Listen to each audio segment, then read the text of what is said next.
What does a normal person do when they find avocados for 88 cents a piece at the grocery store? I'm really not sure because I bought 30 of them to come home and put them in my freeze dryer so I can have avocado toast whenever I want.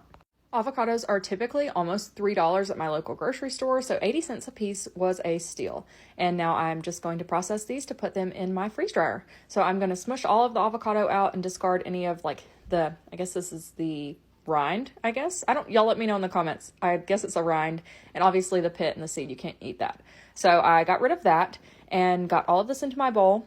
Hindsight, I used way too small of a bowl, but you will see that in a second. And then I did the juice of 1 lime for all 30 of these avocados. I did not want it to have any sort of flavor. I was just trying to combat any browning or oxidation. Then I started mashing with my potato masher, and it got it to a nice chunky consistency, but once I started putting it on my trays, I realized it was way too chunky, and I did not want to have to keep checking it once I put it in the freeze dryer. So I actually hit it with my immersion blender, and it made it this really velvety, smooth texture, and it just made it a lot easier on me, so I didn't have to keep checking to make sure that the process was complete with the freeze dryer. Once I had my trays loaded up and ready to go, I put another piece of parchment paper on top and set them in the deep freezer to pre-freeze overnight. This just makes the process go a lot faster in the freeze dryer, and it helps with oxidation.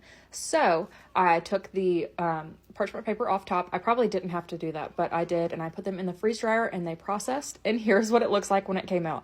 It is crazy. It's just like a board of avocado. So I crushed it up into a big baggie, and then I started putting it in my mason jars for long-term storage. This gave me a half gallon and a quart-sized mason jar full to the brim. Like, there's no more room in either of these jars.